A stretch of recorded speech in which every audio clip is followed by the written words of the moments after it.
Welcome to the show, everyone. Today's guest is JD Enright. JD is a globally recognized leader in AI-driven healthcare and high-performance computing. With over 30 years of experience, JD has built and led industry-changing companies at the intersection of biotechnology, defense operations, AI, and next-generation computing and data center cooling technology.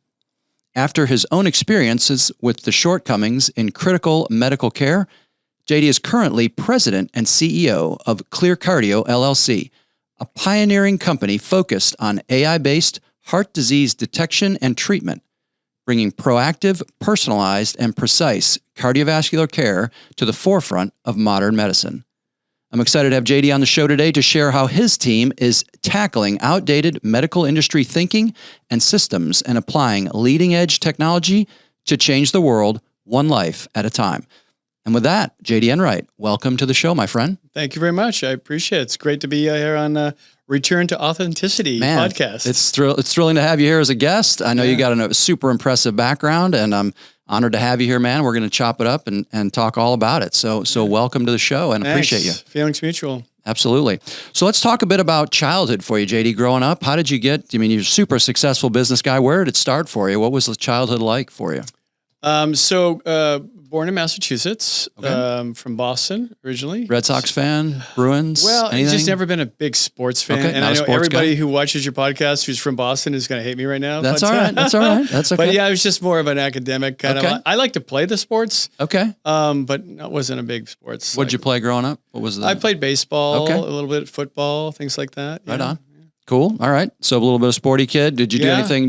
I was a runner too. I ran a lot. Oh. Yeah. Distance, speed? Yeah, a little bit of both. 10Ks, marathons, things like that. Oh, dang. I did an Ironman once. Nice. Yeah. Which Ironman did you do? On the Cape, Massachusetts. It was called Splash. Right on. Yeah. So it was a swim, bike run. Yeah. I did a bit of a triathlon myself. Yeah. Built up to I did a half Ironman back in 2008 down in Texas. But it's awesome. Dude, it is awesome. Yeah. Triathlon, it's hard. It's hard. Triathlon, I never felt as fit as when I was training for triathlon. Even training marathons and all that, because you get sort of so, it's so specific to one thing that you get in that singular plane, everything can get a little wonky. Yeah. But when you're triathlon, you're so balanced. Yeah. All the different parts. And you're laser focused. And so it gives you more discipline than you would normally have, right? So for sure, diet, exercise, your regimen, sleep. Getting up earlier, sleeping, not going out and partying, things like that. You really start focused because I'm a competitive guy. So the workouts stack up, right? Yeah. That, if you're trying to get in at least 2, maybe 3 of each discipline, so you're looking at somewhere between 6 and 9 workouts in a week. And for me, I would try to take at least 1 day of full rest or recovery. Yeah. So that's 6 days trying to get in somewhere between 6 and 9 workouts. So you got some days you're doing 2 and 3 workouts. It's a lot. Yeah. Right? The hardest for me was the swim. Yeah. Right. Same. Because, it's always harder in growing up in New England and swimming in the North Atlantic. Oof. It's cold. Yeah. Right. And so, and it's wavy and you're swallowing salt water and Yeah. Did you do a lot of open water swimming too? Yeah. Did you for the training? Yeah. Well, I went to Mass Maritime Academy. And so right I was on. We're going to get into that. Right on. So I spent a lot of time in the water. Okay. Yeah. Well, fantastic. Well, before we get to that, because I know that's a little later in your story. Yeah, way ahead. Talk a bit about, so what was your family life like? You said you were an academic kid growing up in Boston. Kind of what else? So I come from a pretty traditional New England family. Yeah. My mother and father, Boston people. So kind of generational, like way back. So on my mother's side, we're members of the Revolution.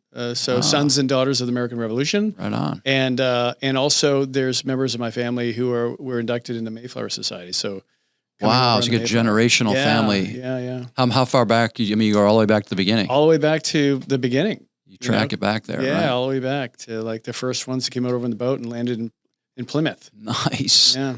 Man, I love that part of the country. I mean, I have spent some time in Boston. I've worked for some Boston-based companies, and then I've been up there for the marathon and run the marathon and that, and it's a fabulous to see the history of the country. Yeah. First couple of times I was there, you just start to go, man, I mean, there's the Old North Church. I mean, there's, all these things, right? Yes. There's Boston Harbor, Yes. and you're like, this is where the country was born. The Tea Party and Tea all. Party, Yes, right? exactly. And Paul Revere and all. Right. And his ride and all that. It's a fabulous I grew city. up there. So it's, for me, it was like an everyday thing, surrounded by that history. And it's quite remarkable just to know that that's where this whole country started. Yeah. And everything just migrated west. Right. Yeah. The age of the buildings, the streets, you're like, man, this stuff's hundreds of years old. Yeah. It's not like, in Texas, we're newer, right? Yeah. Things haven't been here nearly as long. So try driving around downtown Boston, around Haymarket and Quincy Market. It's awful. Yeah, right. Yeah. Cobblestone road still, and rough cobblestone. It's a pinwheel, so it's like lots of one ways. Right. So you go the wrong, you're done for. Yeah. Right. The North End, the great Italian food in the North End. Absolutely. Fabulous. Absolutely. Love going down there. Fantastic. And the people are so, it's an interesting culture, but I find you don't have the accent. I'm not picking up on the heavy Boston accent. So park the car and have it yet. Yeah. I've been there. Parked what I'm saying? I can go there if you want go there to. if you want, right? Yeah. We get there a quick. Boston boy, you know what I'm saying? Yeah. But no, I love it. A lot of travel academy worked on that and on. Stuff like that. Very good. Yeah. All right, cool. All right. So, did you know, like, I'm going to go to college? You had that in your plan? Was it something that you were planning? I knew I was going to do something like that. Yeah. I knew I just never felt comfortable, like just hanging out. Yeah. That wasn't my scene. I always wanted to do something and, get a lot of criticism for that actually. Yeah. Early you on. take it. Yeah, early on because I just was interested in different things. Yeah. And I always thought that there was a lot more in the world out there that was supposed to be done. Yeah. That, me hanging out was not going to be the thing. I was like, Right. So you had to kind of make some choices. Yeah, I was always running to something and I never knew what it was, but it wasn't where I was. It was always, how am I going to solve the world's problems kind of thing. Interesting. Strange. Yeah. Right on. Yeah. And you were an academic kid, so you were a pretty high ranked student kind of thing, or? Actually, no. I was academic in the fact that I read incessantly, everything I could get my hands on. I like to memorize things, right. Phone numbers and record albums. I remember when I was 4 or 5, it was like a joke. I have 6 brothers and 1 sister. Okay. And so a large family. Roman Catholic. A little bit of everything kind of actually. Okay, all right. Fair enough. We got a little of both sides here. Okay, That's controversial. Okay. But fair enough. But there's a lot of that in everybody's family. But mom and dad, very different backgrounds. But, but they came together and made some magic. So so I was, there was a joke that people would come over the house parties, whatever. My mother and father would entertain it quite a bit. And, when I was just a little kid, they would say, 3 or 4 years old, go pick out, this album out of this massive stack of records. And I could go pick out the records and I could remember all my aunt and uncles and cousins' phone numbers and stuff like that. And so it's just, I was a kind of a weird dude that way. But I wouldn't say I was it wasn't like I, was out there trying to get like 4.0, 4.5. I was just thinking about other things. So. Yeah, I got it. Would you say now in kind of modern, the way kids are treated in school, would you have been considered like this kid's troubling or maybe would you have been considered an ADD kid or like any? Yeah, I would say likely, now when you look at it, I didn't get in trouble. I just was always doing something that people didn't really get. Right? Like I just would ask all the questions and drive all the adults crazy. Yeah. And I would get bored very easily. And in the academics, I was good at, I knew all the questions and the answers but I just didn't care enough to put enough effort into it because it was just boring. Interesting. Yeah. So you're bored with it. You were like, I was just really bored. I'm like, why are we doing this? Yeah. And I was always trying to fix things, like tell adults how to do things better. And they did not like that. Right. And so I got a lot of trouble that way. Especially in Boston. In that way, mom got another call, what's going on? Right. Well, your son seems to think that he knows my job better than I do. Yeah. And it's very disrespectful. And I'd be like, Mom, it's not disrespectful. It's just, he's wrong. Right. Or she's wrong. And you're like, Ma, come on. Yeah. Ma. Ma. She hated that, by the way. Ma. Because she came from one side of the tracks, the other. Right. And she's like, it's mother. Right, okay. Or mom, if you're lucky. Or mom, right. I want to hear that second Never M. Ma. Right. Yeah. Right on. Where did you come in the order of all your brothers and sisters? Right in the middle. Oh. So I was like, Bobby Brady. Okay. Right? Yep. You had Greg, and then you had little guy, and then, Yep. Yeah. So I was right in the middle. The one that everybody forgot. Yeah. Because you get stuck in the middle. Did you find yourself, middles are usually a lot of times they're fixers, right? Because they're kind of mending the uppers and the lowers. I was stuck in the middle, yeah. Yeah. Yeah. And also when I wasn't doing that, they just forget about you. So I had a lot of freedom in a lot of ways, because I would just disappear. Right. I remember I ran away once. Okay. Yeah. We were having a huge party, and I don't know if I was just frustrated or what.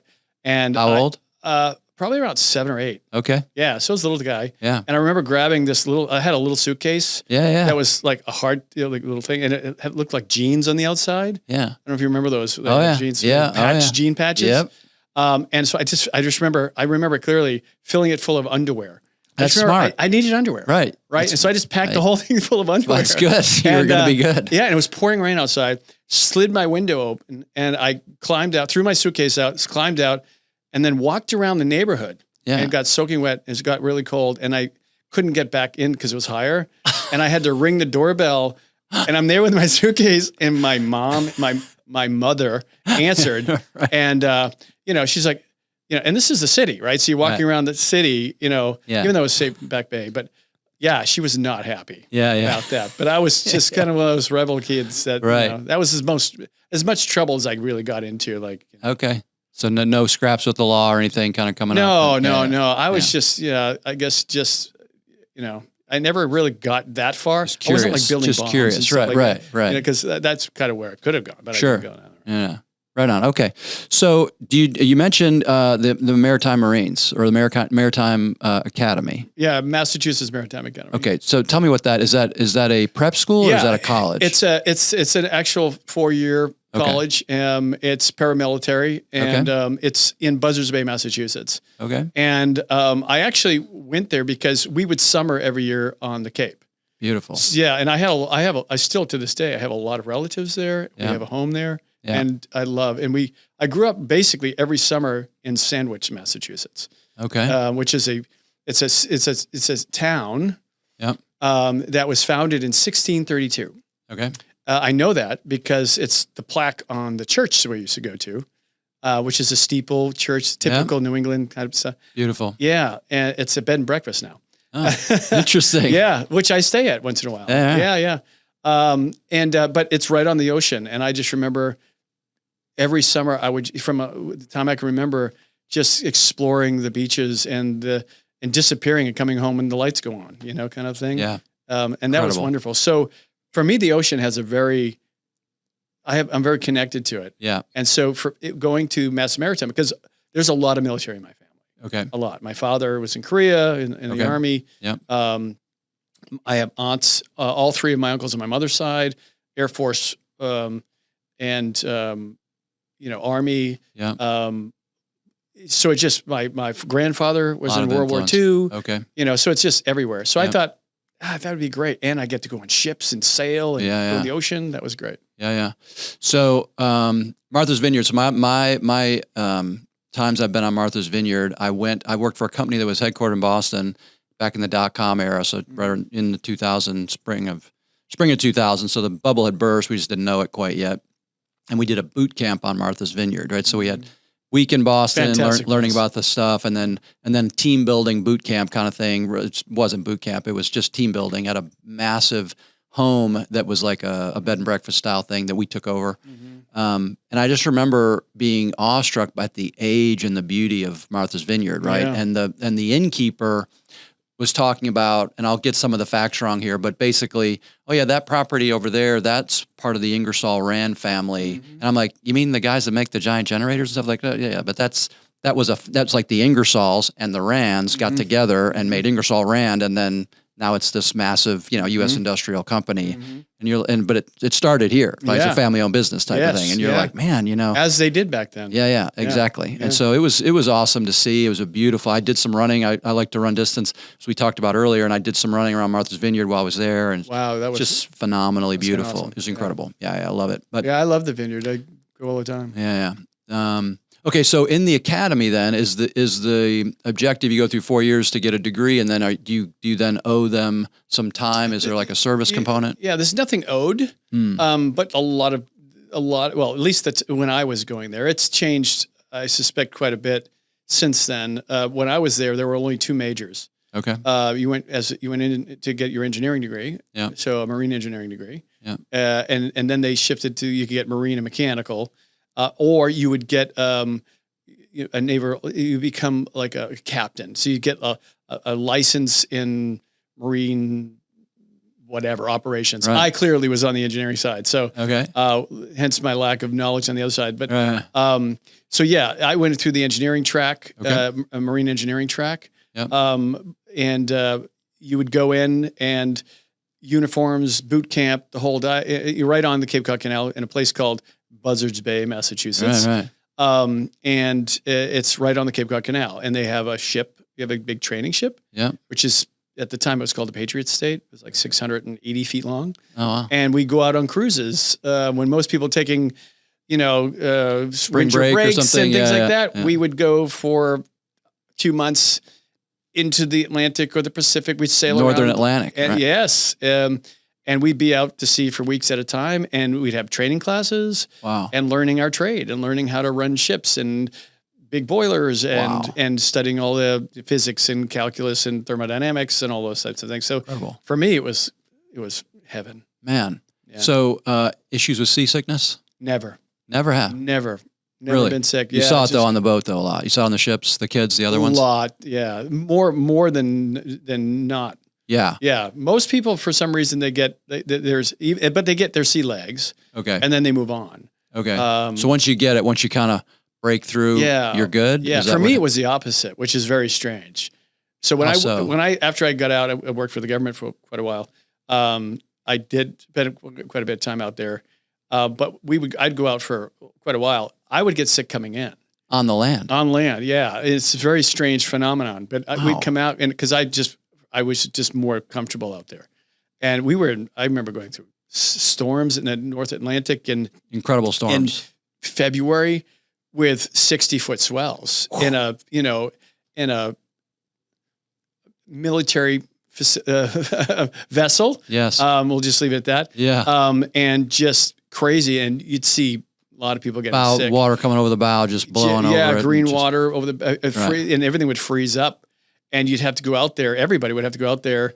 Even civilian folks would have to go out there and chip ice off the deck and off the railings, because if the ice is very heavy, it would, what they call turtle the ship. It would flip the ship over. Because you become top heavy. Yeah, and then you turtle and go to the bottom. Yeah, right? Exactly. Yeah. So I never had a problem with that. I mean, it was always for me an adventure. I always felt kept journals, and it was an adventure for me. It was when we came back in that I remember, we'd go walking down the aisle to buy groceries because there's nothing in the refrigerator for you left. And I'd lose my lunch in the aisle. It's incredible. Yeah. It's like you had a gyro. Clean up on aisle 5. It's like your gyro is good at over water, but your gyro hits land, it goes wonky. I had to get my land legs. It's amazing. Yeah, it's strange. It is. I've seen so many videos of these massive, ocean-going vessels pulling, whatever, containers on it. These dramatic, in the North Atlantic with swells and the water. And it just looks like, to me, it's the demonstration of the power of nature, right? Love it. And it's incredible. And right? and what you're looking at is actually what it is. Yeah. Yeah. It's incredible. And did you see some people freak out probably on those boats? We've had a lot of people, and they fill out waivers and government, with the whole, because I work for the government in that space and the whole thing. And we've had airlifts and. Oh, wow. Yeah. Because get me out of here. Yeah. Yeah. It's wild. Yeah. Do you ever go overboard? Do you ever get in the water? On purpose. On purpose. Yeah. They do training. Like at the academy, we did training. And then after we did a lot of training where we jump in Gumby, what they call Gumby suits. Yeah. So in the winter, in summertime. Different than a poopy suit. Different than a poopy suit. Right. Yes, exactly. Yes. Yeah. So they're come in different colors. Ours, the ones I typically worked on were in the civilian world were orange, and they look like a Gumby suit because you've got like lobster hands. Okay. And you zip up, you get a little snorkel. All you can see is your little face. Yeah. But they're considered dry suit. Yeah. Well, as close as they're going to get. But you basically jump in and you immerse yourself, and you got to you float around. Got to hang out, and you just learn to survive. Don't freak out.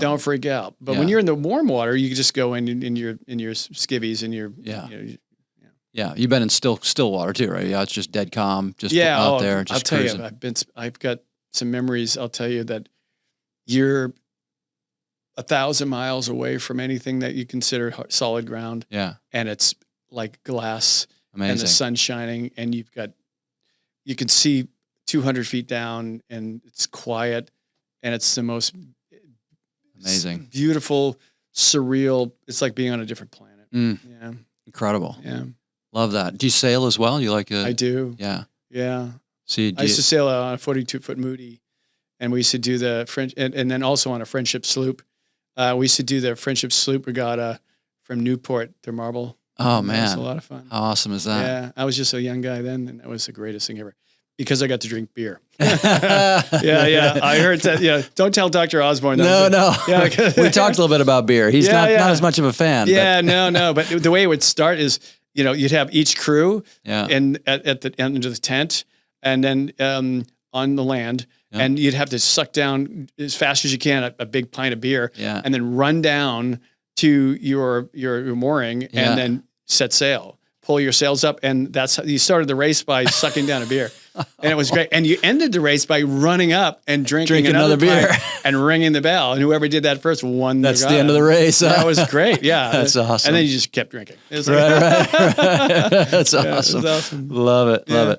All right, so you finish the academy, and then you end up going to Cornell for your MBA. Is there something that happens in between, or a lot? Yeah, a lot. I didn't go till after, in my 8th or 9th year of working for Uncle Sam. Okay, so you went to the DoD, right? I did. Can you talk about that?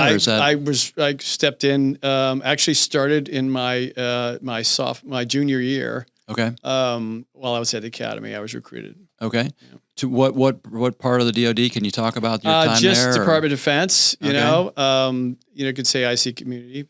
Yeah, that's pretty much CIA community. IC. So, yeah, which is intelligence community. Intelligence. Yeah. Oh, okay, right on. So I can see in a little cagey there, a little research things, development. Right? That's all I'll say. Yeah. I wasn't an analyst or anything like that. I was in the field. Doing my thing, working, in the field. Oh, doing nice. My part. Not in the office. So not in the office. That's so funny. I have a good buddy that he is a redheaded guy, pale skin, just a classic redhead, right? Yeah. And he was in the CIA. And he worked in Colombia, right? Yeah. And I'm like, dude, how in the world did you work for the CIA in Colombia? He goes, bro, I had a backpack and I was a college kid on break. He goes, that's how it works. I was just fine. And I was like, what? He goes, I was sunburned all the time, but it was just fine. Yeah. And I was like, oh my gosh. And he goes, that's pretty much all I can say. And I'm like, Roger that. Okay. Yes. They like us young and adventurous and fearless and, I think that, and, smart and willing to, whatever, but intelligent. Yeah. I have another good buddy that was a Navy diver, one of the scuba tank looking guys with the hose coming out of the head and the big, fishbowl helmet, and all that stuff. Yeah, hard hat diving. Mixed gas diving. Yeah, exactly. Yeah. And I did a bit of that. Okay. Yeah. And I was like, man, that's really cool. You went pretty deep, huh? He's like, yeah, I went pretty deep. And I was like, how deep did you go? And he goes, well, the book says 500 feet. And I'm like, what do you mean the book? He's like, well, the safety of the suit and what it's classified as, it can go 500 feet. I'm like, oh, did you go further? He's like, well, we went 500 feet. That's all I can tell you. Yeah. Here's your answer. No, there's your answer. I'm like, okay, we'll go 500 feet then. Yeah, that's it. And he's like, that's all I can tell you. Deep. That's a lot of decompression. Yeah. I mean, and depending on how fast you have to mobilize out, you end up, you're coming up to your decompression stages, and then you're getting on deck. Hover. Yeah. But you don't have time to take the real time you need to decompress all the way up. Yeah. So you do the minimum you need to. It's all calculated. Yeah. And your dive master who's on deck handle all of that through your comms. Yeah.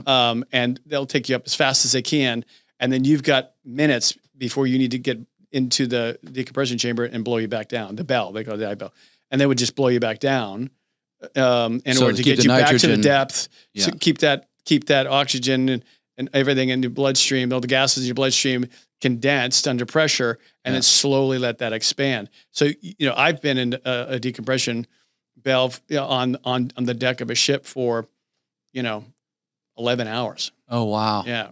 And do you feel like garbage when you're in there? No, not necessarily. You feel like when you're under that kind of pressure and you're breathing the gases, the mixed gas, you feel a little drunk, actually. You feel like you've had quite a few martinis. Okay. So you've got to keep your head again, but when you're actually down there and you're doing work, and you're actually, you've got to really keep your head on. Sure. And you get used to it. But when you come back up, you get magazines. They give you food. I was going to say, they give you a book in there? Yeah, some you food? get magazines and reading materials. This is before they had cell phones. So I didn't have cell phones and things like that. But yeah, magazines, books. I'm an incessant reader. Yeah. And then they bring you food. It's because you have inner chambers inside the bell. So you have one, so you blow you here, and then they'd blow down this one. They'd open this door and you go into it, and then they close this one so they could pass food back and forth. Okay. Sometimes you'd have 2 or 3 guys at a time. Yeah. And then being blown down into different sides, and then you come out, they'd pass you through, and interesting stuff. Is there a restroom in there somewhere? There is a way to use the bathroom. Yes. It's not exactly pleasant. a restroom. It's not pleasant. We didn't have a giant, it wasn't an apartment. It was like literally like, it looks like, this big, like a big LP sauna gas tanks. Yeah. With windows so they can look inside. So you got like a small exit chamber. You just kind of snuggle up to. It's like a little mini submarine on the deck. Yeah. Right on. Yeah. Man, interesting. Okay. All right. So DOD, you run your stint there. Yeah. 8, 7, 8 years. Yeah. Traveling the world. 10 years. Almost 10, yeah. Seeing the world, doing the field thing. Yeah. Right And then I went out to Mexico for doing my cooling off period. Okay. They put me on kind of like, this is a light thing for you to do. Light duty, Mexico. Yeah, it's kind of, you can't get in trouble out there, JD. Right. So I went out there, and that's where I met my wife. Okay. So the movie, I'm drawing a blank, with John Krasinski, where he's Jack, who is he's the CIA analyst. Reacher? Not Jack Reacher. The other one where Harrison Ford was famously him in October. Oh, yeah. I know who you're talking about. I'm drawing a blank on it. But so he was basically an analyst, but he wasn't doing analyst work. He was like, it was kind of jacked up because he was truly in his role in the movie was to be an analyst, but he was doing all his field work, which is not the way it goes. Ryan. Jack Ryan. Yeah. And so it's not the way it goes, right? The analysts stay behind, they're in the cubicle, right? And the field guys are in the field, right? So there's different. Yeah, that's Right. Yeah, analysts stay that would be a behind very rare situation. Right, it just doesn't happen. Right? The psych tests and all that stuff is way up front. Completely different. Yeah. Right. The guys in the field are the cowboys. Of course. Yeah, right. They're the cool guys. I'm with you. I'm down. Yeah. Okay. All right. So DOD time starts to wrap, and then you go to Cornell, or what's happening? Yeah. So right around there, and then I go to Cornell, and I get my master's in program development. And so did you decide like my time is kind of up and doing this cool guy stuff, and I'm now going to focus on business, or where's kind of the headspace? As well. So there was a pivot point, I've had a lot of them in my life. I'm sure you have, and I'm sure your listeners have. Yeah. Right. When you're that's what the show's about, authenticity, baby. right? You make those decisions, right? Because you want to get back to whatever you think your authentic self is in the moment, right? Yeah. I think there's stages when our authenticity is different, right? It's so for sure. So I decided that you either continue doing what you're doing, and with that comes risk, but reward depending on if you're happy with what you've done and what you could do, or you decide. In my case, do you want to have a family? Yep. And I wanted to have a family. Okay. It's really hard to do that and that. Yeah. Nearly impossible. Only on the road. Only road. Yeah. So I said, I want to do something different. And I knew I didn't want to do it with Uncle Sam. Yeah. Like I knew I wanted to have a family, but not a family with Uncle Sam. Mm. So I figured out I needed to do something different. And so that's why I wanted to go back to school, and see what my options were. Yep. And program development was very different from engineering and very different from, other things that I had either taught myself or been taught. And it felt like a little bit broader it didn't peg me into a hole, like an accountant or be a lawyer or be a doctor or something like that. Yeah. Okay. So did you go full time to Yeah. Cornell? So you're 2 years in that program. Yeah. And you come out. I did a lot of it online, and then I'd do like a weekend every month. I'd go out there at the campus up in Ithaca, which is a fantastic place, by the way. Yeah. Go Big Red. Right on. But, right on. So I grew up as a kid in Buffalo, so not that, it's a little bit upstate from you. Yeah, exactly. And so I met a lot of great people, and professors were fantastic. And that was right when all of that was, evolving, that whole remote schooling online. I was going to say, I did some of that at Wharton too, when I went to Wharton for finance. Yeah. I went to Wharton West, which was in California. Oh, I didn't know there was a Wharton West. Most people don't. Yeah. Yeah, I didn't until I inquired, and What I'm like, part of California? right in San Francisco. Wow. Yeah, and the old coffee Before it was rotten, before it turned before it into fell a apart. hellhole. Right. Yeah, which It used to be cool. You could walk around that place, Yeah, and I've got a whole part of my life where I was in San Francisco. Oh man, what a beautiful significant city. part. Both my children were born in California. Oh really? Yeah, in San Francisco. Incredible city, man. Yeah, At the time it was wonderful for me. Right, I'm not going to jump ahead on you right now, but we'll get there. Yeah, But so that's when I was there, and then I took my wife. Okay. And or she took me. Yeah. She was actually we met because she was working for the government as well. Okay. The Mexican government. My wife is Mexican. Okay. Her name is Yvette. Yeah. She's one of 9 children. Yes. Yeah. Big family. She has a twin sister. Roman Catholic. Yeah, very Roman Catholic. Yes, very Roman Catholic, like, as most Mexicans are. All right. And phenomenal family. I mean, I can't believe they adopted me as much as. It's awesome. And it's very eclectic family as well. So they have a lot of different things. But she was working for at the time, it was like the Mexican version of the secret police, like the FBI. Oh, wow. And she's a computer engineer. So she was writing super programs smart for that. Yes, smart girl. Big so brain. she was doing a bunch of things. And we met at a co-event.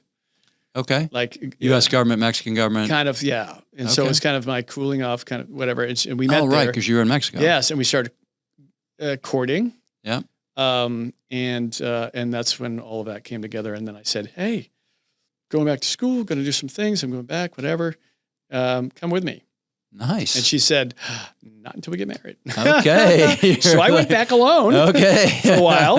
And my phone bill was crazy. Yes. Because we didn't have we had beepers back then, man. right? At that point, we had beepers. Yeah. And so eventually I decided, I said, I'm coming back. Will you marry me? Love that. And I went back and got married there. Okay. With her. Where in Mexico? Just outside of Mexico City. Okay. And it's called, it's right next to Cuernavaca, but it's the state of Morelos. Okay. And it's called Cuautla, which is a very small, it used to be a beautiful town, not so much anymore. Okay. But it was beautiful. And we got married in the mountains? Is it like a mountain? It is in the high plains. Yeah. So, Mexico City is at 9,000, 10,000 feet. At its highest point, it's almost 11. And then you drive down and you get to about 5,000 feet above sea level. Beautiful. And you get the high plains, and it's called the land of eternal spring, and I love it. Oh, man. Yeah. Incredible. So we spend a lot of time there now. Oh, you do now? You still? Oh, great. Yeah, we have a place down there. She's got a lot of family there. And I like to play golf, so we can play golf. Oh. You should come. Oh, yeah. Fabulous. Yeah. Love to. So we got married there in this 350-year-old church, surrounded by, I don't know how many hundreds of, and only like 3 of my family members showed up. Oh, right. My mom, my dad, and my brother. Say the Boston's. It's tough to get the folks out of Boston, right? It is right? tough to get them out of Boston, right? Especially the old New Englanders. Right. They're just like, I don't know. Is it safe? You know what I mean? I ain't coming. Yeah, exactly. Like, do they have like cars in Mexico? I was like, no, kind of got crazy questions. Like, it's like, yeah, they do. Yeah, exactly. Not everybody's riding a donkey. Yeah. This was like in the, early 90s. So I think, a lot of my family, I thought when we moved to Texas in 1980, that there was some question of, is there a lot of horseback riding going on to school? Is there are the people moving around on horses? It's like, I don't know. We'll see when we get there. What are the traffic jams when they're moving cattle across the highway? Across the highway, right? Yeah, we didn't find as much of that. So strange, yeah. When you the TV's a bad teacher, I'll tell you. It is. Yeah, it is. As we've seen in the last decade. Yeah. How it's taken over people's minds. Yes, 100%. Yeah. 100%. All right. So you go back to San Francisco, you take your bride with you, go back to San Francisco? So we went to Boston first. Okay. I took her there, and that lasted about 8 months. And then and then I decided to go up to New Hampshire Yeah. We bought a place by Dartmouth College, and she went to Dartmouth College for a little while. Oh, beautiful. And I was working at the time. I was recruited to work for a biotech company. Okay. That's why we went up there, called Stryker Biotech. Stryker, same as Stryker that makes the Yes. artificial limbs, things like that. Yeah, and they all started in World War II, and they just made they call it Stryker because they had stretchers, and they would strike open the stretcher when they were just wooden, like whatever, and then they just built from there. It's been around for a long time. Wow. And now they still make hospital beds and things. But yeah, I was recruited by their executive vice president, Jamie Kemmler at the time, to come up through friends of mine who had connections in the government, whatever. Yeah. And I had done some consulting at AstraZeneca. Okay. In Westboro, Massachusetts, at the infamous glass pyramid there. And I was working on rhinocort and other types of budesonides and the robotic systems and the tech side of things and project management, program management, right? Okay, Which I was using that thing. And then I went to work for Stryker Biotech. And they had just acquired a company called Creative Biomolecules, which was the genesis of Stryker Biotech. And they brought me out to help develop that program using an osteogenic protein, a bone morphogenic protein, which was the replacement for basically doing autografts using bone, like in the upper crushal region of the hip, very invasive for a non-unionized long bone. So if you had a fracture in your on your arm or in your leg, if it wasn't healing properly, a lot of times they'll take a piece of hip bone and they'll put there and they'll fixate it with screws and things like that. Well, this was just an osteogenic protein. So they would take CHO cells, Chinese hamster ovarian cells. They would ferment them in bioreactors using specific types of processes that I helped develop, and then we would harvest the osteogenic proteins. Basically, we'd truncate the life cycle of the protein in order for it to, because as a defensive mechanism, the cells would give off a certain protein, and that protein was what would help grow bone. And so we would mix that with other types of catalysts and then we would lyophilize that, which would mean freeze dry it, just like coffee. Yeah. And then instead of having to do all of that invasive surgery, the physicians would just reconstitute that with something called water for injection, sterilized water. And they would just open up the location where that non-fixation, the broken bone would be that wasn't healing. They would take like a putty and it would stick it in that little location using a device, like a little cage. They fill up the putty and they'd sew it up. And we found through clinical trials, which we got approved by the FDA, through BLA licensing, that 90% of the time you'd have a complete union. So it was a pretty big deal. So it's basically it would become like bone. It would like literally bone. be your bone. Yeah. It would just, and it wouldn't bone spur. It wouldn't grow bone where it shouldn't have been. It was just remarkable stuff.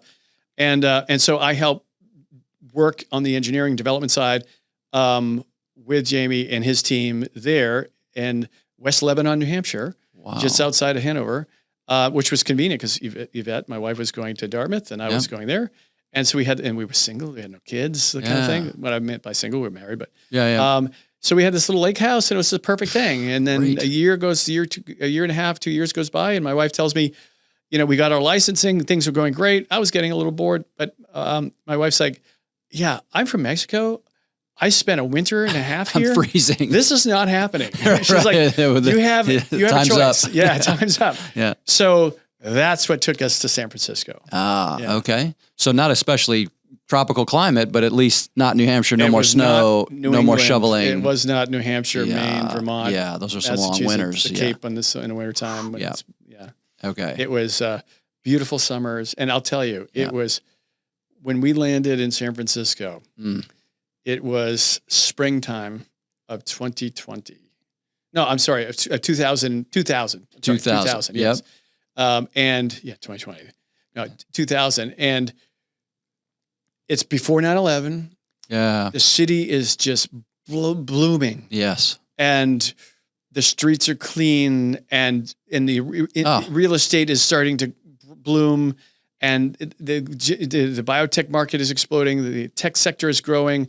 The investment, the venture capital, angel, it's just, there's this excitement in the world, that's happening. It's incredible. And we landed there, and the first thing we did was go down to the Embarcadero, and beautiful sunny day, warm, rare for San Francisco, and we bumped into Robin Williams. No way. Yes. And what was he doing? He was because he lived not too far from there, in Marin County. But they had the San Francisco version of the Tour de France. Yeah, kind of he's thing. a major cyclist. Nice cyclist there, yeah. Well, they were having this big thing, and they had a commentator's booth, and I met some gentlemen there who invited us to go sit in the commentator's booth. Yeah. I'm like, this is great, best seats in the house. Yeah. Well, he comes unannounced, uninvited, walks right up, bright orange jumpsuit. Get a picture. And he grabs the mic and he starts like commenting like crazy, like he's doing his crazy doing his shtick, Robin Williams doing thing. his shtick. And everybody is just freaking out. And he's like bumping into me while we're doing this. Yeah. And I'm like, how you doing, Robin? He's like, how are you? And we just struck up a conversation, and Yvette was just, jaw was like, I'm like, yeah, She's like, okay, got it. Yeah. And then he just disappeared in the crowd. No bodyguards, nothing, and left. And we just were stuck there going, I love this place. Yeah. Like we're never leaving here. You're like, this is incredible. We are not leaving here. Yeah. And then 17 years later, we left. 17 years you were 17 there. years. Yeah. So I remember the first time I went to San Francisco with my parents and my, who is my wife now, and she's sitting outside this room. Yeah. I met her. Yeah. She's beautiful. My lovely wife and I have been married, be 32 years in May. Mm-hmm. And at the time though, we were dating. And so we went on I invited her, she was still living in New York, invited her to Texas. And then, we were going on this trip to San Francisco. So we fly out to San Francisco, and this was 1988. Fabulous, unbelievable. Like, this is the city of, like, it was incredible. I mean, beauty, you have the Golden Gate Bridge, you got the water. We went to wine country. Everything. We drove down PCH Highway 1, we went all the way down. We went pretty far south. I can't remember if we got all the way to LA, but certainly through like Carmel. We checked out. Oh my God, Carmel! Clint Eastwood. We went to the Boar's Head Lodge, had a beer, had an Anchor Steam beer while we were there. Yeah, know it well. Oh my gosh, spot. Fabulous. And we were like, I'm thinking, I remember saying like, Monterey, Cannery Row. Oh my gosh, my favorite city. Like, how could you not want to live here? This is incredible, right? Yes. And we had some family, her brother, two of her brothers were living in LA at the time. And I'm like, this city is incredible. Like, this is a place to go. To me, it was the greatest city in the world. Land of opportunity, place to go out and make your millions, make your way. Yeah. Who needs New York? All right. It was incredible. Yeah. And it's absolutely been destroyed. I said this to, we got a lot of family or friends that are from California. I'm like, how do you take a state with so abundant natural resources, beauty, and absolutely destroy it? Yeah. And you put the wrong people in charge. Yeah. For too long. Bad decision after bad decision. Yeah. Or just don't care. Yeah. Like, they just don't care. Right. Not even a bad decision. It's just don't care enough to make a decision. Right. That makes any sense. Yeah. Yeah. It's terrible. It's tragic. Yeah. It is. And so when we left, we left to come to Texas is what it was. And when we left, we were like, I think it's time. Yeah. Yeah, I think it's time. I think we rode that. Yeah. We rode that pony a long time. Yeah. And it was so sad because both my children were born there. Yeah. My son, who's 22, my daughter, who's now will be 19 this month. They still think fondly of all the friends and the schools and trips we did along the coast and going down to Santa Cruz to the boardwalk and hanging out and stepping on banana slugs and just going up wine drink. But they've never seen it like now, like what it is now. Yeah. Yeah. 100%. Oh, my sister-in-law is generational Californians, and she now lives in Texas, and they're retired. She and her, my wife's brother's married to our sister-in-law, Erin.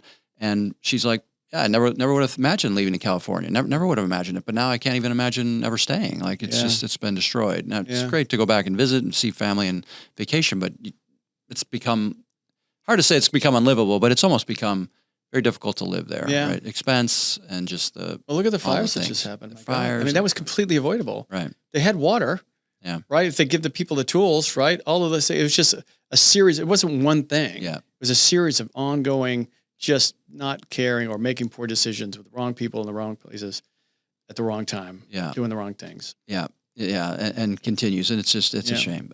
But, Okay, so clearly from what the things you're describing, when your background, JD, you're big brained, right? So you're doing you're the things you describe with the bone and the thing, and you're running these big programs that are doing miraculous things medically. So you've made this bridge from Department of Defense doing government stuff to medicine, to biotech and medicine and technology. And then now where's that path kind of taking you? So you're in San Francisco, and then where does that kind of bridge you from there? Yeah, so I was there, and I was working for, I helped develop inhalable insulin with, that's what brought me out to San Francisco. I was offered an opportunity after I finished, kind of felt like I had run the course. Yeah. I'm not a big fan of staying late. You know what I mean? I did my thing. Leave at 11. Right. You know what I mean? Drop the mic, walk out. You know what I mean? Cause, don't stay past stuff happens sometimes, right? Because you get the wrong people in. Yeah. Right. All of a sudden it becomes a bigger thing. Changes. And everybody starts sharp elbowing you. And I'm not interested in that. Yeah. So, give me the freedom to make it work. Yeah. Anyway, so I was recruited by a company called Inhale Therapeutics. It's called Nectar Therapeutics now. And in Inhale Therapeutics, we developed the world's first inhalable insulin, and we partnered with Pfizer and Eli Lilly at the time.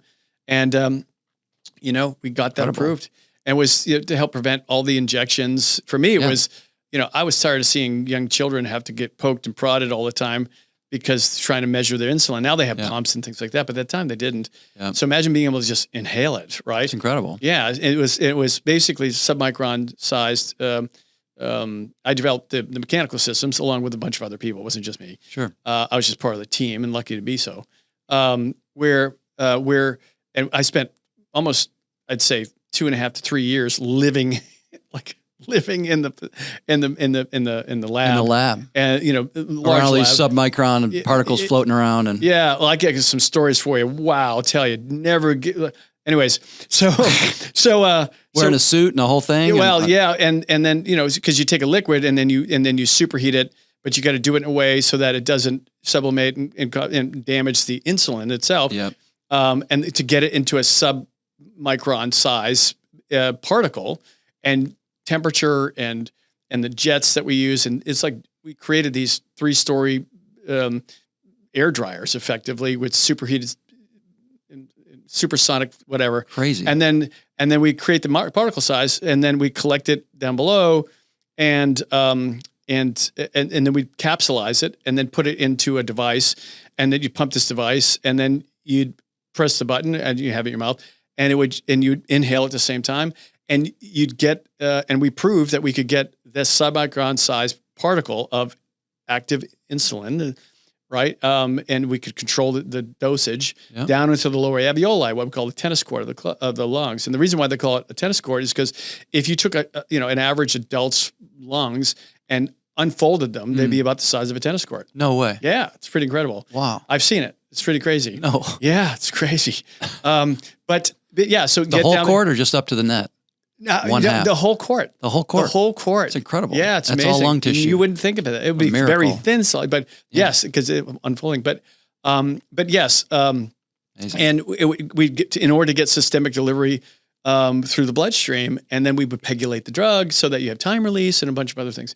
And that was incredible time for me. It was a lot of fun. I worked with some amazing people like Simon Forder and great scientists and engineers and it takes a whole family because you got to have marketing and device. So it was great. So I did that. That's what brought me out there. I have some friends with type 2 or type 1 diabetes with this before. Type 1? This is type 1. Type 1. Yeah, I have some friends type 1. I've never heard that there was an inhalable insulin. Well, they pulled it off the market. Interesting. Yeah. After about a year and a half after I left, I went to a company called Chiron, and I became head of their global biopharmaceutical division for a few years. Yeah. I was too young, quite frankly, to be doing that, but I did it anyways. Yeah. After I left, they had pulled it off the market because what was happening is, and it's a shame, it's a travesty, quite frankly, where doctors were prescribing it to patients that shouldn't be taking it, smokers. And so what happens is the smokers, because of their physiology after years of smoking, the inhalation of would cause a 1 to 2% degradation in performance of their lung capacity. And all of a sudden they started complaining, and then they pulled it off the market. I see. And it was really a failure of the pharmaceutical company who had on the market, which is Pfizer. Yep. And Pfizer's a great company, but they failed.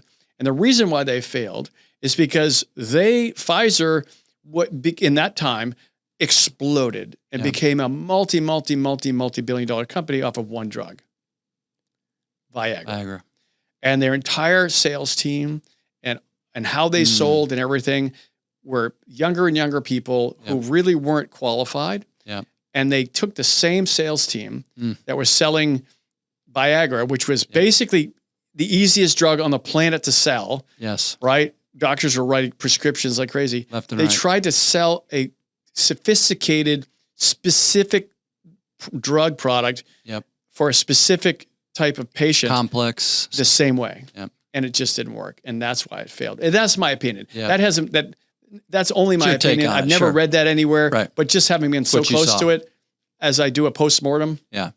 Sure. Makes sense. And Viagra too, I mean, not to go down this rabbit hole, but it was developed as like a heart medicine, right? That's right. To increase blood flow. Right. Yeah. And then they found out, look at this side effect. It increases blood flow. Yeah, exactly. Wow, look at this. And then all of a sudden the doctors are like, you got to bring me more shipments. My patients are. Yes. And doctors are putting in new houses and pools off of the Viagra sales. Yeah, crazy. Yes. A lot of people made a lot of money. A lot of money. Yes, Viagra. they did. Right on. Yes. Okay. All right. So let's talk a bit about, so you're doing the biotech and what happens after the insulin run? So I went to Chiron for a while, and that was really great. And I was under Howard P. N., who was the CEO at the time. Yeah. And then there was an acquisition by another company of Chiron. I was part of that transition team, and they offered me a job in Europe because there was a European company that did the acquisition. And I chose not to go to Europe. I was so in love with San Francisco. My wife was pregnant with our second child at the time. Yep. That was our home. Yep. And so I chose to take another role.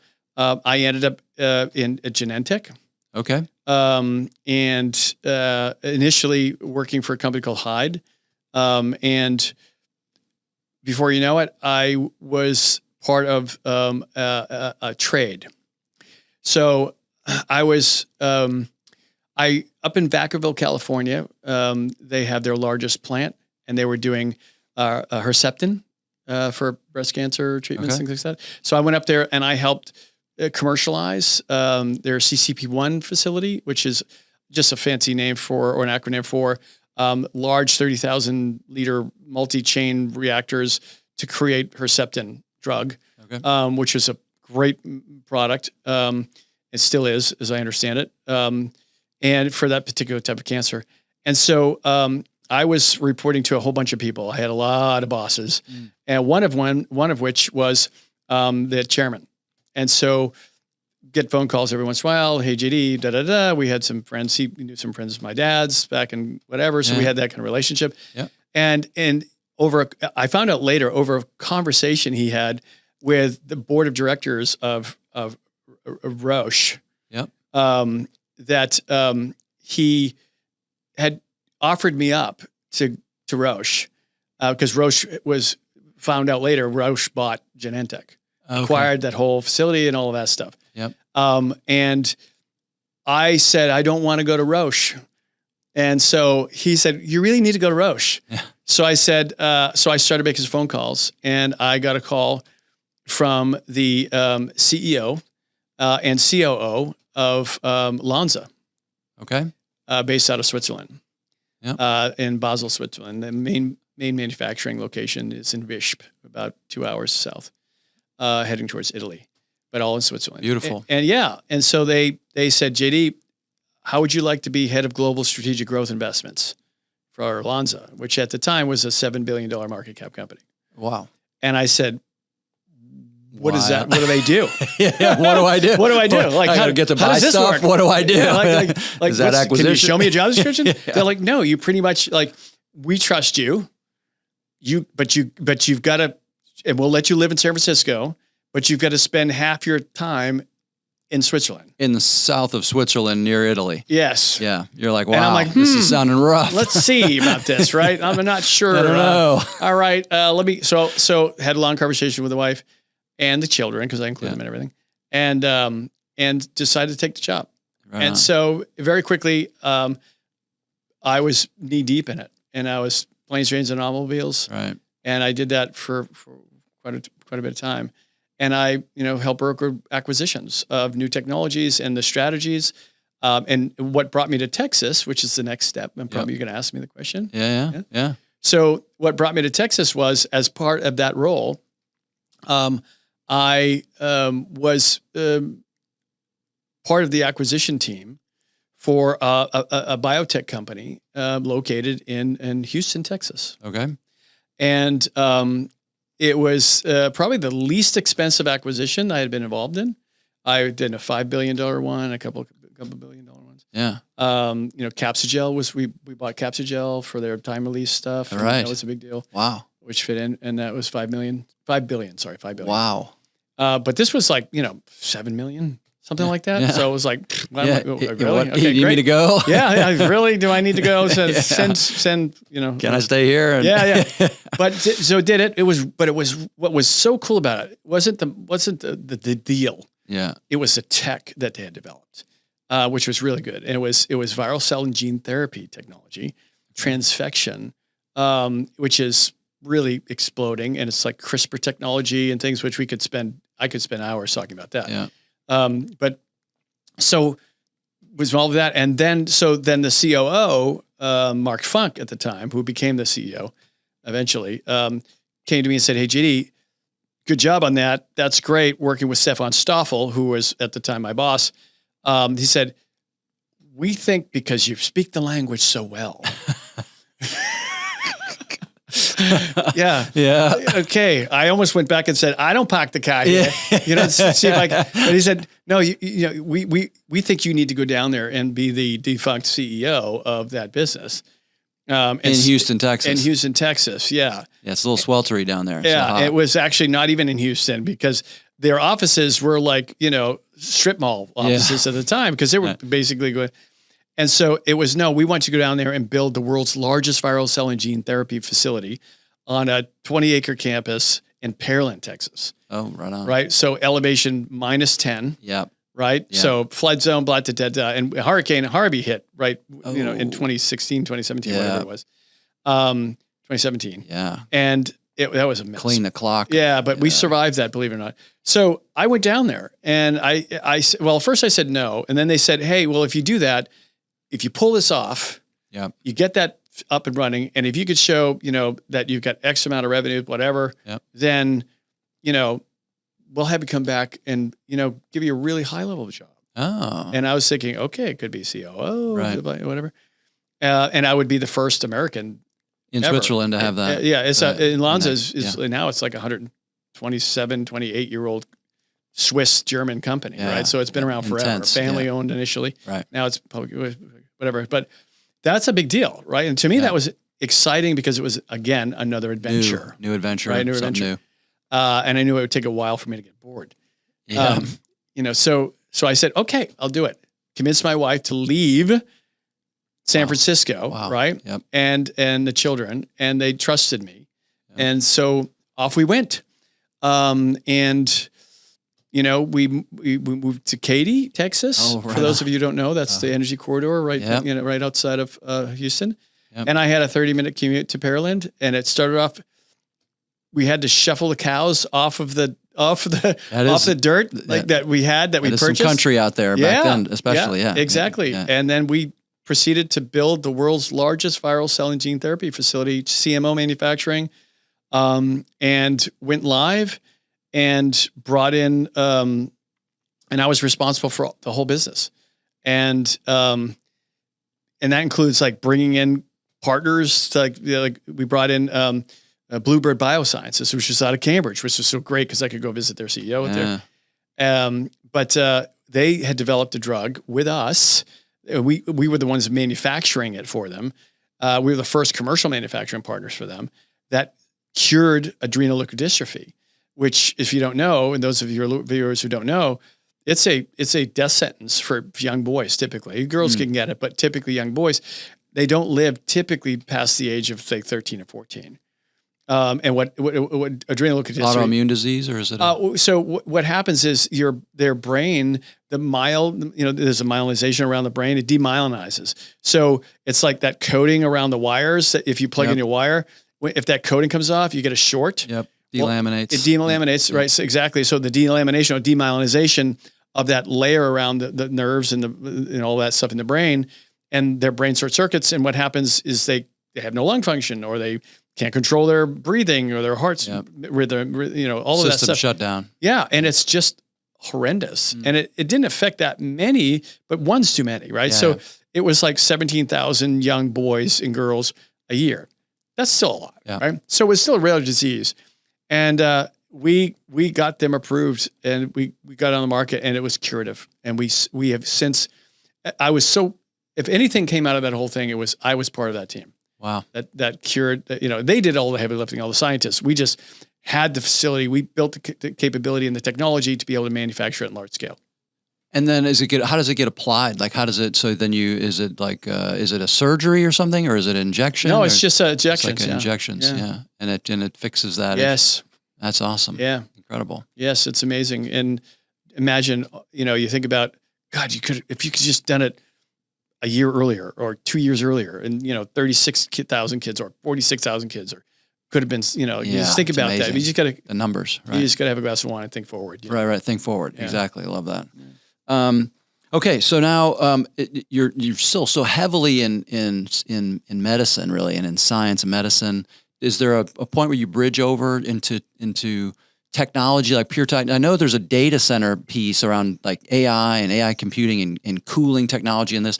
Is that still a ways down the road, or when no, it's like right there. Yeah. Right. So, I've always been a tech person. Yeah. Like I've always wanted to I used to take the toasters apart and the phones apart and record players. I was just always tinkering and messing around. I always wanted to, that's just the way my brain's wired, I guess, good or bad. And so, could have used some of that tech when I was with DOD. I can tell you that much. Be surprised how ancient that the tools we had were back then. Yeah. And I always remember that, so. Mil spec's not the coolest. It's just the cheapest, right? Yep. It's amazing what 2 dimes in a nickel could do with a phone booth.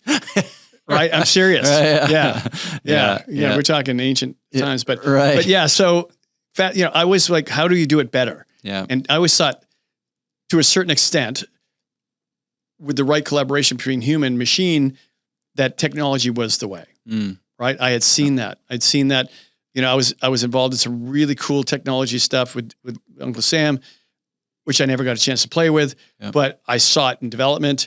And then I saw what was happening in the commercial world, the private sector world. And I said, that's where I want to be. That's where we all need to be.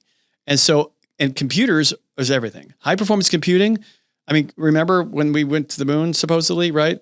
Yep.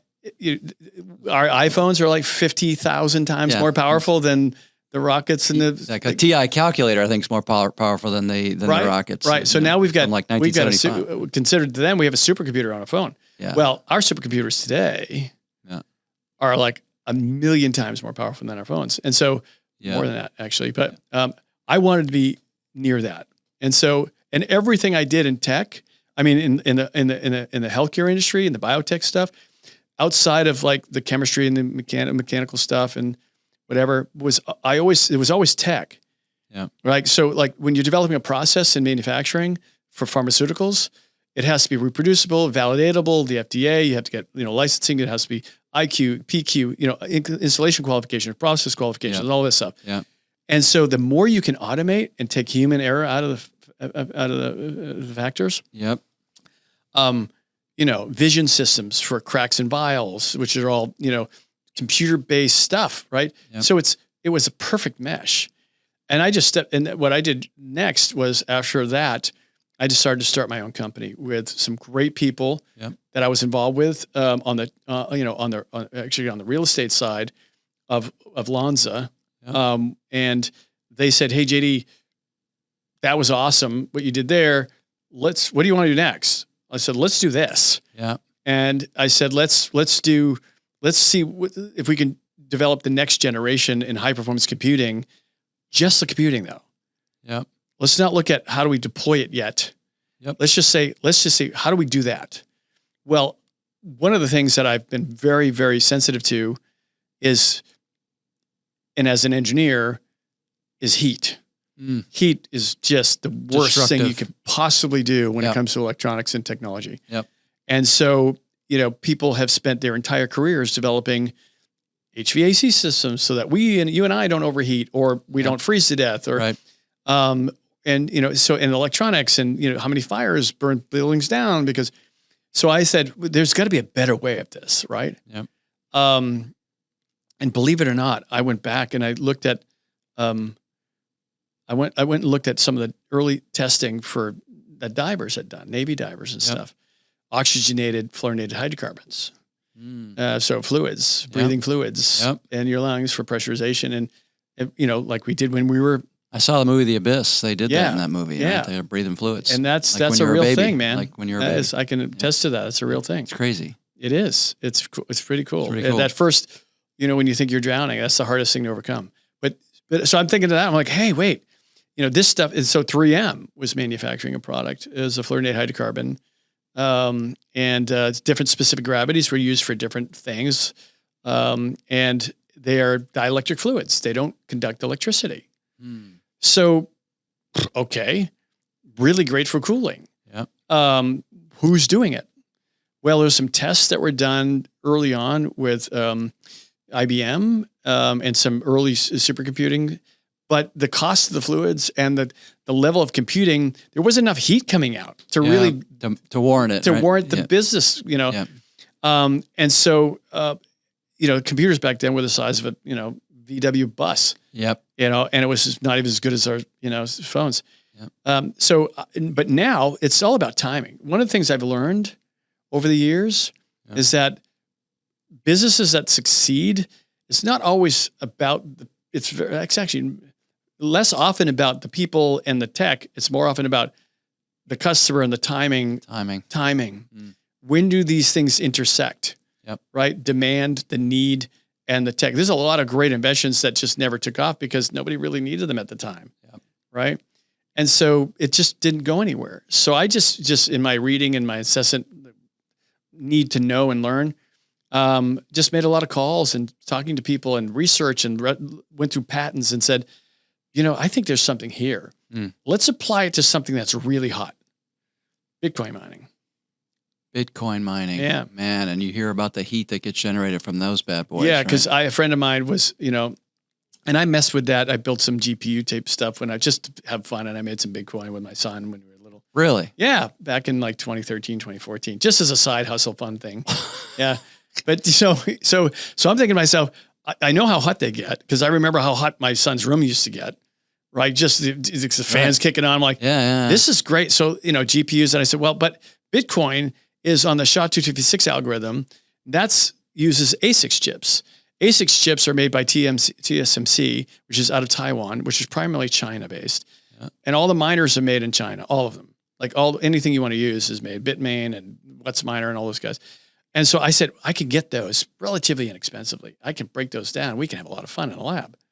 And let's see how hot we can get this stuff, right? Take the fans off, immerse this stuff, full immersion. Yeah. And I went from single phase immersion, which means it doesn't change phase. The liquid doesn't go from a liquid to a vapor. It stays in a single state liquid, to experimenting with two phase dielectric fluids, which go from a single phase and then what they do is they effectively go to a second phase, or they go to a vapor phase at relatively low temperatures. So something like around 50 to 60 degrees C. Okay. And you can control that really well. And you can create a closed loop ecosystem and just like circulate that through. Yeah. And because you're running temperatures that are relatively low, you can maintain the in this case, the hashing boards, which I think we were running like 12 nanometer chips, TSMC, ASICs chips, at like 104 chips on a board, something like 100 terahash per board, which would at around 90 degrees C-ish, at about 38 joules per terahash of efficiency of energy use.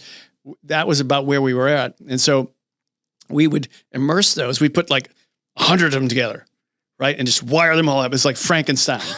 And I had some great people like Jake Martell and Taylor Monig, these young guys who were just brilliant, brilliant guys. The three of us, supported by a really good guy who out of Houston, who was a real estate guy actually, who just got excited about what we were doing and the idea that we could do this and make some money doing it. Yeah. Anyway, so he helped us with finding the space, and then we just created, unknowingly at the time, the world's most advanced, efficient, high performance computing system that the world had ever seen. When we finished, right before we were acquired in December of 2023, we had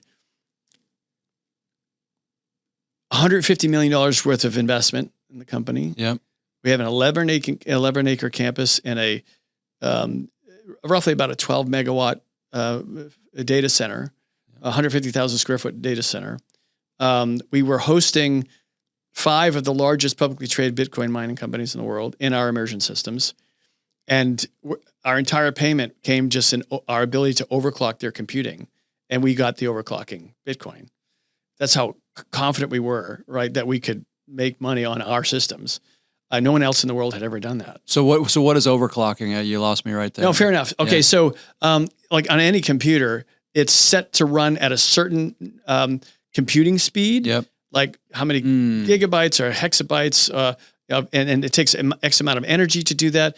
And as a result, energy equals heat, right? So as that, you have so much heat, and they would design these systems to have fans just the right size that could rev up to just enough RPMs to get so many, get so much cooling. Air movement through the system. So one of the reasons why servers are so friggin' big, in my opinion, I see them huge, and they have all these racks, and why these data centers are so expensive is because the heating and cooling systems, and they've raised floor, and they've got crack units and evaporation systems is the cooling. Yep. And so what we do is we take all of that out of the mix. We get all your moving parts out. We don't care about fans. We don't care about airflow at all. Right, we take floors and all that. We don't care. And all that expense goes away. Yep. And now you can take a server that's, say, if you had like an 8 GPU, like a Tesla V100 GPU, now they have the A100s, but V100s at the time, which is like a NVIDIA, their GPU cards that they use for graphic processing. But you could take that, and for AI use or whatever, you put 8 of them together. That thing, to cool that thing is like 10 U's, which means a U is 1.75 inches height. So you've got something that's this wide, which you've got massive fans, intake fans and exit fans, and you've got to separate the GPUs, and you've got cooling coils, and you've got all kinds of stuff going on there. And it's all because you need airflow and cooling. Now they have direct to chip with pipes, and it's just the craziness. Yeah. So what we did was we said, let's get rid of all that. Yep. We can keep that. We can keep the chips exactly where they want to, because we can dial it in through our automated system. We wrote our own software, and we can control the circulation of the fluids and the evaporation. To submerge them all. Get rid of all the fans, and we can then speed them up. Yeah. Put more energy into them. While they're staying at the same temperature, not have to worry about fan speeds and all that stuff. We had to bypass all the fan speeds to get that done. Yep. But then by the time we were finished, the companies were making them for us, like Dell and Intel and Gigabyte and NVIDIA. We were designing stuff for them that they were then commercializing so we could use them on our systems. Oh, wow. We had to build the servers. We weren't in the server business, but we built and showed we could build these servers that nobody thought we could do, just so we could hand them over to them so that they could then make them so that we had something to put in our stuff. Put back in there. Right? Wow. Because, we needed powerful stuff to really show how awesome our systems were. So we built, we unveiled. And then the Bitcoin companies or the blockchain companies are your customer then, and they're running on those servers. No, they're doing that's separate. So we're doing the ASICs chipping on that stuff for the Bitcoin mining. We're turning those miners up more energy. Yep. So let's just say their typical miner that they get from China. Yep. Let's just say it's a Bitmain S19J plus. I don't know. This is probably different now. That was a while back, and it runs at 110 terahash. That means, how many hashes per second of actual calculations on the SHA-256 algorithm in order for them to run a block to get Bitcoin, to get a reward as a Bitcoin on a hashing pool. Yep. They do that. And then what we can do is then take all that other stuff that we don't care about, the fans, the flooring, all of that stuff. We get rid of all that racks. stuff. And we could put 10 megawatts in 5,000 square feet instead of 100,000 square feet. So we cut that down, and then we put a lot more energy, and we get 200 terahashes out of 110. Yep. We would keep doubling it. We would keep that delta. Yep. They're happy because they're getting what they paid for. Keep the delta, and we get all that. Yep. Right. Yep. And that not only paid for all of our infrastructure, but it paid everything we wanted. Yeah. So it was tremendously efficient. And then we just took that same idea and applied it to regular supercomputing. And then that's when we built and unveiled for the first time the world's most powerful server. It might still be. It was a 1U blade server, which is basically 1.75 inches, maybe close to 2 inches. And it was almost 8,000 watts. And we had 16 NVIDIA Tesla V100 GPUs stacked on top of each other this close, running through NVLink system in order to, it was just, and nobody believed we could do it. And we unveiled it, and it was just awe-inspiring. Wow. And we did that. And they're like, wait, aren't you the cooling guys and the Bitcoin mining guys? Yeah. Yes. And we're applying it to this. And that's what blew us up. So we got invested. So In-Q-Tel, which is a division, which is really the investment arm of the intelligence agencies. Yeah. So CIA, NSA, DIA, those guys, girls, they invested in us. They became an investment partner. Okay. And then we got contracts with the back together with Uncle Sam. Came around back together with the Uncle Sam. Got to meet all my old buddies. Yeah. And so they were living in our offices, and we fulfilled everything that they needed, and we got those contracts. We had Army, Navy contracts, Air Force. We got an AFWorks contract, and we were just kind of blowing up from that point on. And that's when we were running, and we were working with Google and Microsoft and Amazon. Excuse me. And that's when everything kind of decided. Someone came in and said, "We need to own that. We're going to buy that from you." And so Modine came in. It's all over it was, you can Google it. Sure. They came in December and they closed the deal. Okay. So 23. And so sold December 23, sold that. Yes. Boom. And so found myself wanting again. Yeah. And so there it is. So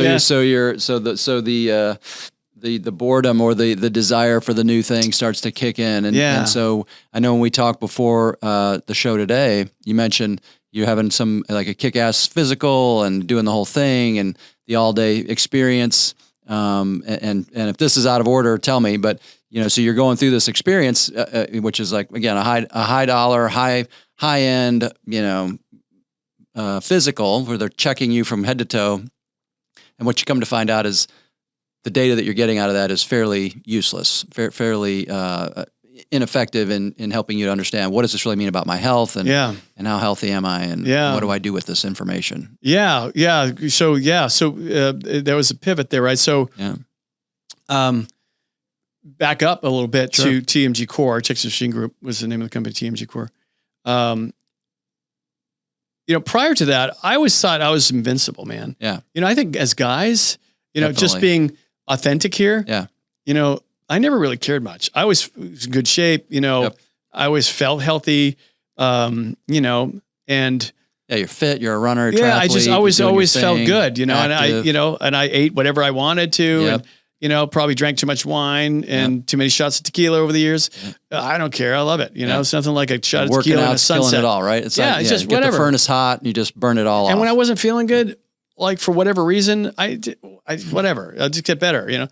You and I, and I think most guys, probably most people watching this podcast, cut off the arm. I'm going to play golf. Yeah. Right. Put a tourniquet on it. Right. I'm going. I'm not going to the doctor. Right. Yeah. I hate the dentist. I hate the doctors. Everybody dies when they go to the doctor, Yeah. right? When I was at Low T Center, we talked to a lot of 40-year-old guys that were really fit, and we'd be like, all right, so when was your last physical? And they're like, let's see, when I was a senior in high school, I played football, and we had to get, I'm like, wait a minute. That was your last physical? You're 45 years old now, you know, Yeah. but that was a common thing, right? Yeah. When they left high school, that was the end of the medical We're invincible experience. until we're not, right? Yeah. Whereas women are, like my wife, are worried well, right?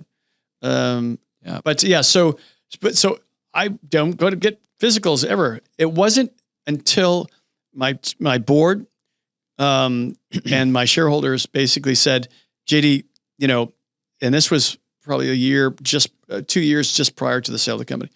They said, we're blowing up. This is happening, you know, because we were about to go public before the market crash, or whatever. So we had Guggenheim and all those guys behind us. And if something happens to you, you know, so Keyman Insurance. Do you know insurance writer? Yeah. Right? Keyman Insurance. So like, they were getting a $50 million Keyman Insurance policy on me. Yeah. And they required me to go get physical. So I went to the number one clinic, certainly in Texas, arguably maybe in the United States. Yeah. Best tech, best doctors. It's a country club, basically. They don't take insurance, oddly enough. I'm going there to get insurance, but they don't take insurance. But fine, because we can get a whole nother insurance scam world, right? Yes. But so it's a cash pay, concierge, whatever. So I go there. It costs about 10 to 15K, depending on, you know, I would go every quarter. Yeah. Because a large $50 million policy, they go every quarter, right? Yep. 10 to 15K per experience. So I'd get there at 6 a.m, right? Yep. So I was prepped, right? I'd have to fast the night before. Yep. And then I'd get there at 6 a.m. I'd be in my tracksuit basically. And, you know, I would go from one test to the next test to the next. It was a wonderful experience to be catered to like that. It was wonderful. It's red carpet.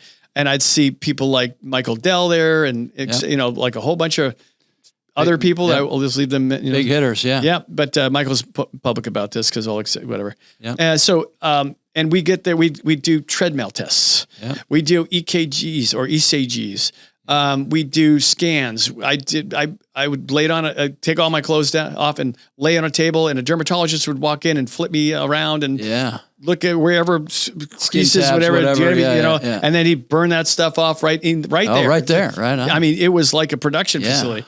And blood work, and I would, you know, and masks, and you name it. Yep. I did it. Turn your head and cough. Yep. Boop, probe up there. Right on. The whole deal. All right. And paid extra. Eye exams. I mean, the whole deal. Like looking at your teeth, make sure that because they can look at if your gums or whatever, if you might have something. Right. Blood work. Everything came back the same day.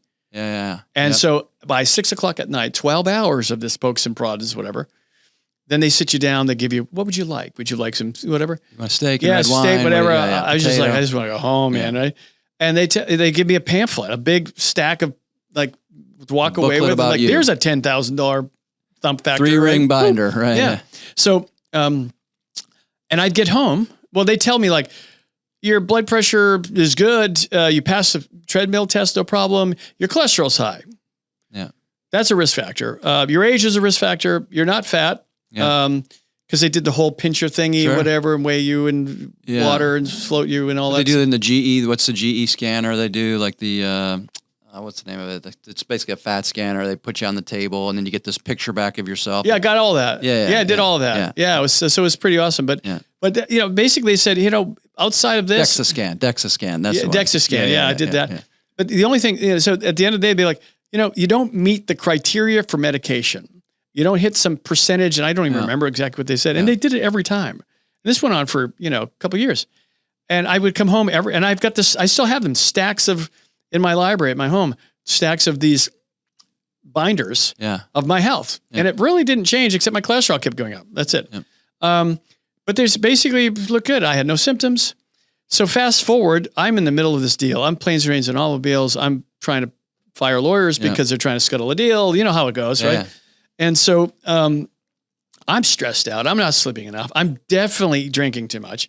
And I'm eating terribly because I'm eating at restaurant. I'm doing deal minute, you know, and we're all like, let's have the steak, you know, right. You know, why not? Every night, you know, like, right. Yeah, and I found out it really wasn't the steak, but get the lobster tonight. Get the lobster. Go to the lobster. Enjoy the lobster. Plants, it's beautiful. You know? Yeah, exactly. So here I am, and I'm doing this, and I go to a party, and this is what saved my life. I happened to fortunately live across the street from a cardiologist who happens to be a very good friend of mine. And we actually work together. He's my chief strategy officer now at ClearCardio. Yeah. And I go to a party. It's on a Saturday night. I had been traveling. I just flew in that like afternoon. I've been going all day. And my wife and I go over there and I bring a bottle of wine and there's a couple hundred people here. It's a huge house. And so we go in there and he looks at me. I walk in there. He goes, JD, what's going on with you? I'm like, what are you talking about? I feel great. Yeah. I'm like tired, whatever. He goes, you need to come see me. Cause these guys know. He's an interventional cardiologist, which means he sees people when they're about to have a heart attack or they're having a heart attack. Cause he puts the stents and the caths and balloons and all that stuff mechanical and biparts and all that. And if that doesn't work, they open you up and they give you the big zipper. They crack you open and like a lobster. Like a lobster. Yeah. and then, and a lot of these guys die on the table, man. Yeah, man. But, and it costs you that, if you just talk economics, cause I like economics, just a heart cath alone is 20 to 30K and they've put a stent or balloon. Now you're at 100. And if they do a bypass, it's $500,000 nowadays. Yeah. It's craziness. Crazy. So he takes me in, he looks at me and says, JD, you don't look good. You need to come in. Yep. So he takes me down to Carrollton Regional Medical Center, which is a fantastic hospital and medical center, by the way. Yep. And I've become very good friends with the owner. Good to know. Yeah, good. Yeah.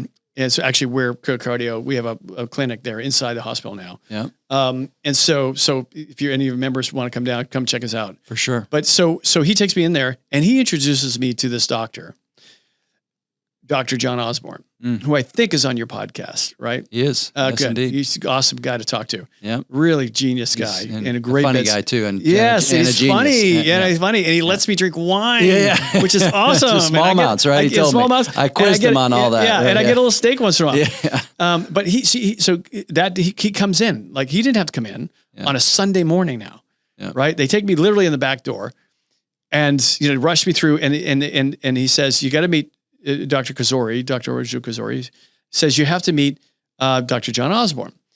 And I said, okay, great. And I'm starting to get nervous here. I'm like, what's going on, guys? I feel okay. We want you to see this.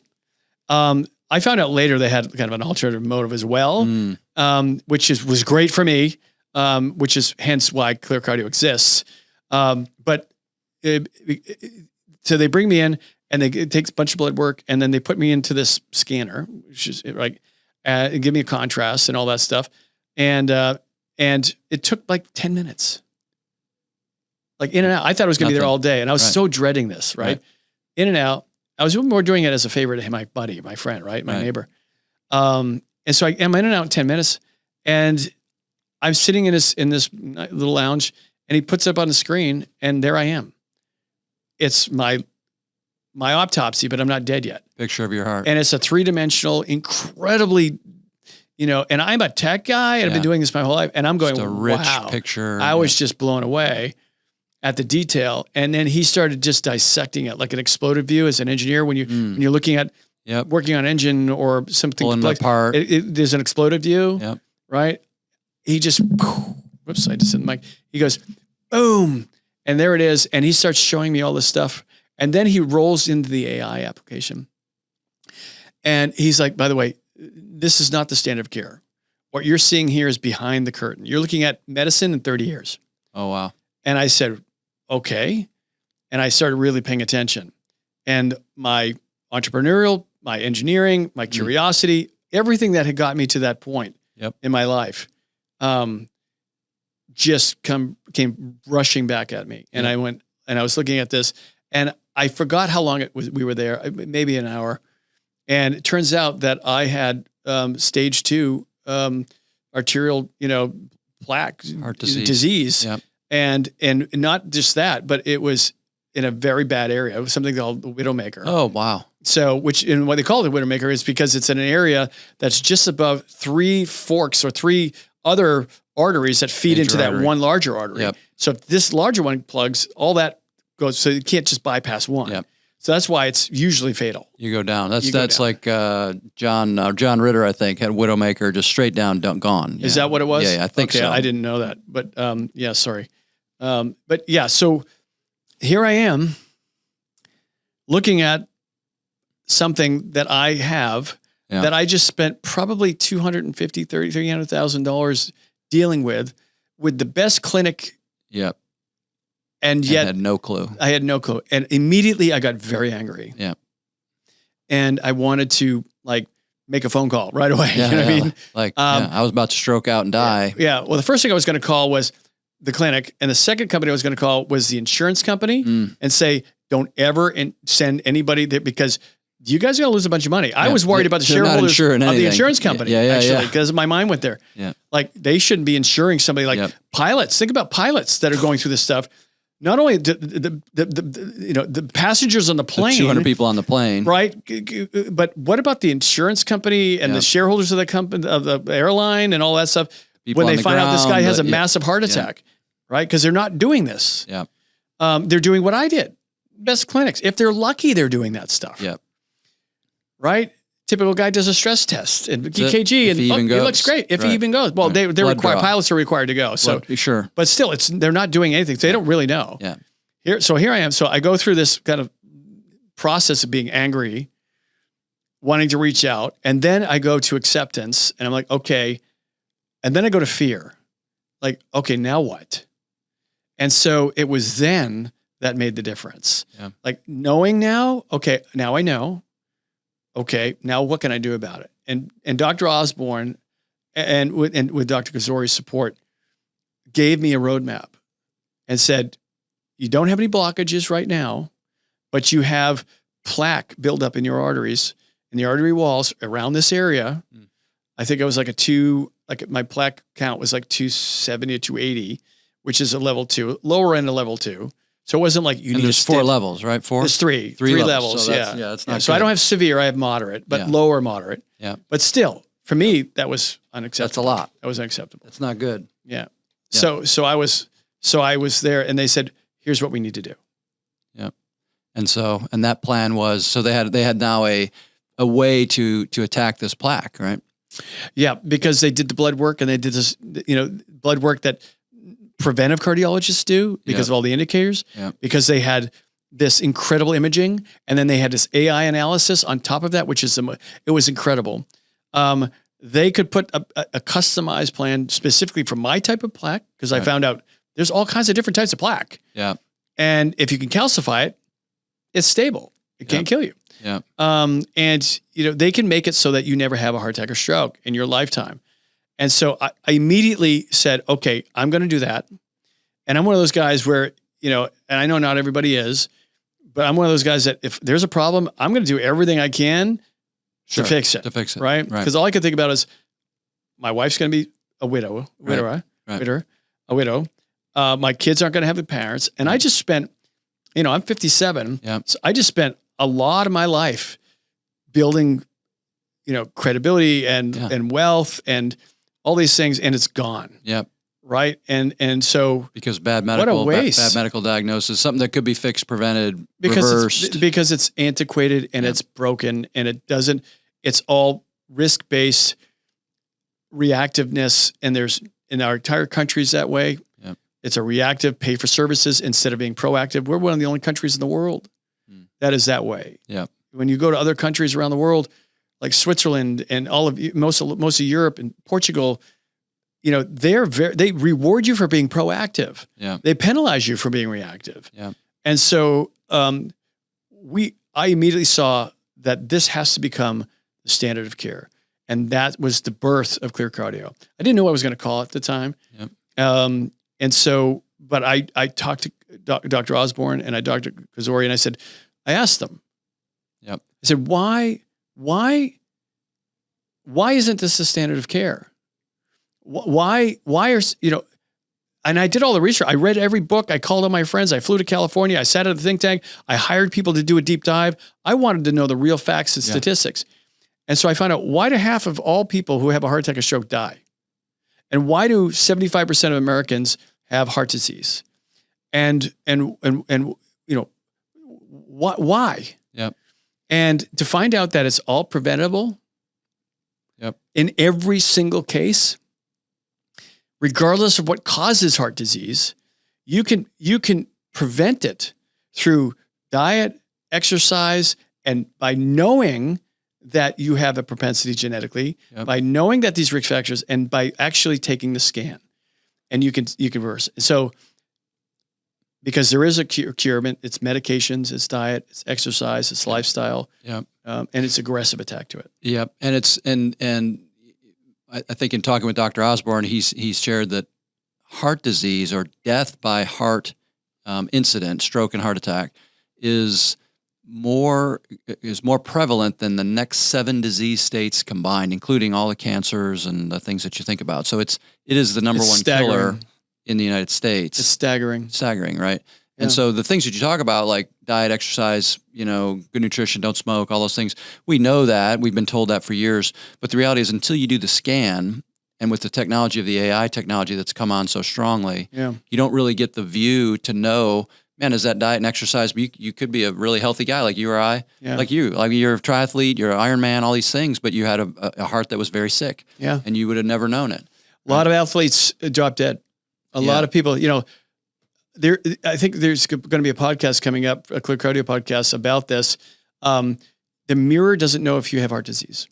Your coach, your personal trainer has no idea if you have plaque in your arteries. So no matter how good you look or feel, I mean, statistically, you won't have a symptom until you're about 70% blocked.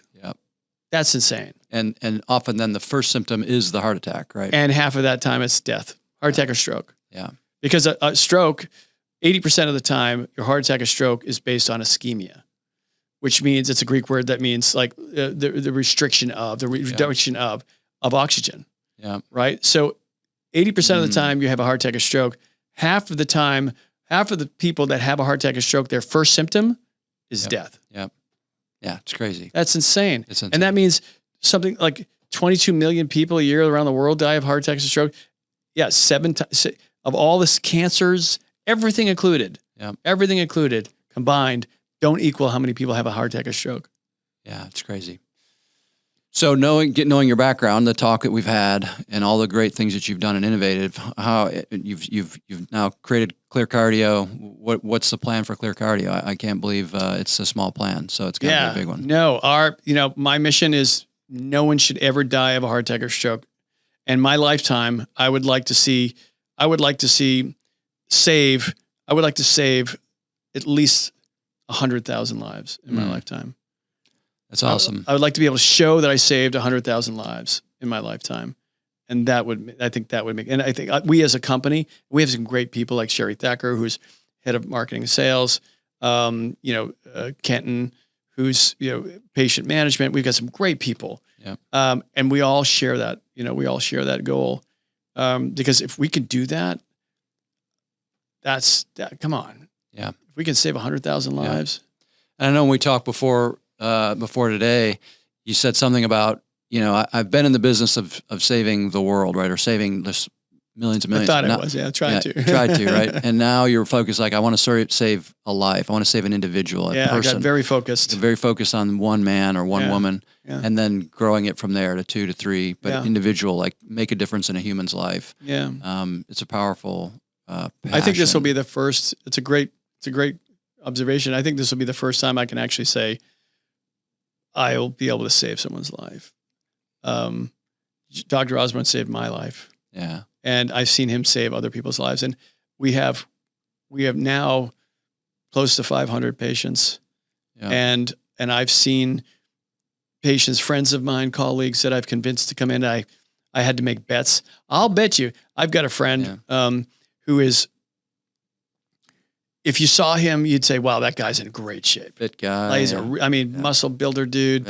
Like, he's in his late 40s. He's just that guy, drives a Ferrari, married, great kids kind of thing. And he's got, all the money in the world. All the resources. Can get cyber company.